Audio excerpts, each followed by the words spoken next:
अगर आपको भी लंग्स के अंदर बलगम जमा होता है, घड़-घड़ जैसी आवाज़ आती है और लंग्स में बहुत ज़्यादा समस्या होती है, कई बार निमोनिया बार-बार होता है, आपको साँस लेने में तकलीफ़ होती है, साँस फूलती है और कई बार एलर्जी जैसी स्थिति बन जाती है, जैसे छींक आना, नेज़ल कंजेशन होना या गले में बार-बार बहुत ज़्यादा इरिटेशन होना, बलगम बाहर निकालने की कोशिश करते हैं इस तरह से करते हैं, लेकिन बलगम बाहर नहीं निकलता है। तो आज की इस वीडियो को आप पूरा ध्यान से समझिए और मैं आपको बताऊँगा ऐसी कौन-सी चीज़ें हैं जिनका सेवन आपको भूल कर भी नहीं करना है। अगर आपको लंग्स से रिलेटेड प्रॉब्लम है, यानी कि अगर आपको फेफड़ों में समस्या है और बलगम बहुत ज़्यादा बनता है या एलर्जी की कंडीशन है, तो आपको हमेशा ये 4 चीज़ों का सेवन बिल्कुल नहीं करना चाहिए।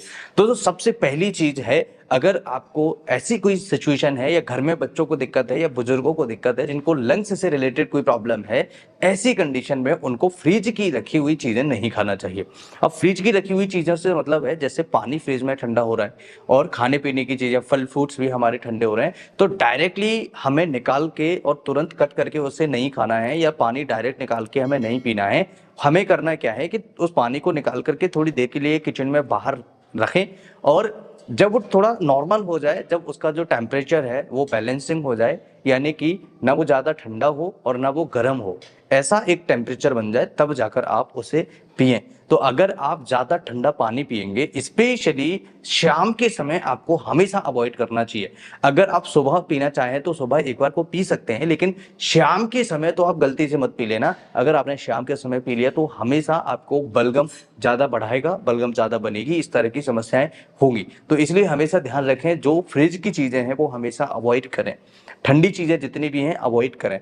दूसरा, चावल का सेवन न करें। अगर आपको लग रहा है कि चावल आप खाते हैं और शाम को जब खाते हैं तो आपकी कंप्लेंट बढ़ जाती है, कई लोगों में देखने को मिला है, ऐसे लोग हैं जिनको चावल खाने से उनकी समस्या बढ़ जाती है। तो ऐसी कंडीशन में हमेशा ध्यान रखिए, राइस का सेवन कम से कम करें, इवन शाम के समय बिल्कुल ना करें, ये हमेशा ध्यान रखें। ये दोस्तों दूसरा उपाय हमें करना चाहिए कि हमें दूध या दूध से बनी हुई चीज़ें नहीं खाना चाहिए। दूध और दूध से बनी हुई चीज़ें हमेशा चिकनाहट वाली चीज़ें होती हैं ज़्यादातर केसेस में। जैसे आप बाहर की चीज़ें खा रहे हैं, दूध से कोई चीज़ बनी है, जैसे दही खा लिया आपने, मक्खन खा लिया आपने या फिर कोई और चीज़ आपने खा ली, शाम के समय खीर खा लिया आपने, दूध पी लिया आपने हल्दी डाल के, करती हैं चिकनाहट वाली चीज़ें हैं। तो हालाँकि ये बहुत लोगों में कॉमन नहीं है, बहुत ऐसे लोग होते हैं जिनको ये नुकसान नहीं करता, लेकिन 80 टू 90% केसेस में हमने देखा है जिनको लंग्स से रिलेटेड समस्या है, उनको ये समस्या दूध और दूध से बनी हुई चीज़ों की वजह से हो जाता है, यानी बढ़ जाता है। आपने एलोपैथिक दवाइयाँ का सेवन कर लिया, आपने आयुर्वेदिक दवाइयों का सेवन कर लिया, आपने होम्योपैथी की दवाइयों का सेवन कर लिया, होम रेमेडीज़ कर लिए, लेकिन जब तक दवाई खाते हैं तब तक आराम रहता है, उसके बाद वही कंडीशन हो जाती है। तो आप ये चारों चीज़ों का विशेष तरीके से ध्यान रखिए।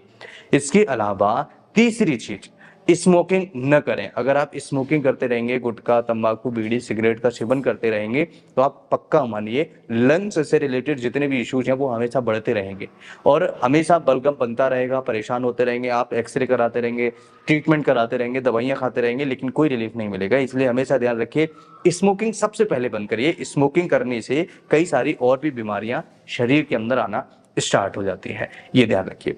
दोस्तों चौथी चीज, हमेशा ध्यान रखिए, शाम के समय खट्टी चीज़ों का सेवन नहीं करें। अगर आपको पता है कि हमें बलगम बहुत ज़्यादा बनता है या घर में किसी बच्चों को या बड़ों को, बुजुर्गों को बनता है, तो हमेशा ध्यान रखिए, शाम के समय खट्टी चीज़ों का सेवन टोटल बंद कर दीजिए, प्रतिबंध लगा दीजिए। अगर आपने शाम के समय ठंडी चीज़ें खाई, खट्टी चीज़ें खाई, दूध या दूध से बनी हुई चीज़ें खाई, मीठी चीज़ें खाई, तो बलगम बढ़ेगा और इसी तरीके से खट्टी चीज़ें भी बलगम को बढ़ाती हैं। एक कॉमन होता है कि हम बाजार में जब मार्केट में इवनिंग में शाम को निकलते हैं तो टिक्की पी लेते हैं और टिक्की का जो पानी होता है, ज़्यादातर लोग इसमें टाटरी का यूज करते हैं और ये टाटरी जब हमारे पेट में जाता है तो ये इसका जो खट्टापन होता है, ये कई लोगों में देखने को मिला है कि बलगम बढ़ा देता है। तो इसलिए हमेशा ध्यान रखिए, कई लोगों में तो ये भी देखा गया है कि जिनको जॉइंट्स में दर्द होता है, जोड़ों में दर्द होता है, उनके दर्द को बढ़ा देता है।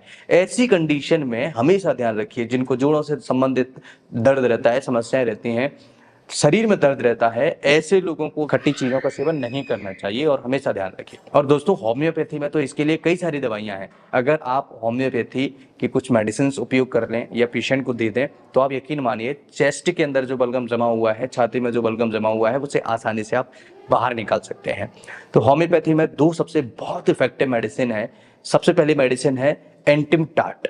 एंटिम टार्ट एक बेहद इफेक्टिव मेडिसिन है। जिनको छाती से घड़ घड़ की आवाज आती है, बलगम जमा हो जाता है, बलगम इकट्ठा हो जाता है, उन लोगों के लिए बहुत इफेक्टिव मेडिसिन है। आपको जरूर मरीज को देना चाहिए। 30 पोटेंसी में 5 बूंद सुबह 5 बूंद शाम को देना चाहिए। अगर 30 पोटेंसी न मिले तो क्यू पोटेंसी में 10 से 15 बूंदें दिन में 2 बार सुबह और शाम को आधे कप गुनगुने पानी के साथ मरीज को जरूर देना चाहिए। दूसरा मेडिसिन है ब्रोंकाइटिस के लिए NL18 नंबर।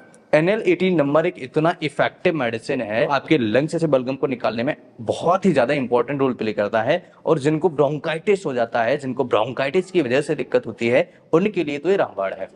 तो अगर आपको लग रहा है कि ब्रोंकाइटिस है, फेफड़ों में सूजन है और बलगम भी बन रहा है, तो आप दोनों मेडिसिन को एक साथ ले सकते हैं। बाकी 4 उपाय आपको जरूर करने हैं जो मैंने अभी आपको बताया। चारों चीजों का सेवन आप शाम के समय न करें, आप देखेंगे बहुत आसानी से आपकी समस्याएं ठीक होना स्टार्ट हो जाएंगी। दोस्तों, अगर आपने हमारे और वीडियोस नहीं देखे हैं जिसमें एलर्जी का परमानेंट ट्रीटमेंट है और जिसमें लिवर में फैट है, लिवर फैटी है, लिवर में कोई समस्या है, उसके लिए बहुत अच्छा ट्रीटमेंट है। और हमेशा हेल्दी रहिए।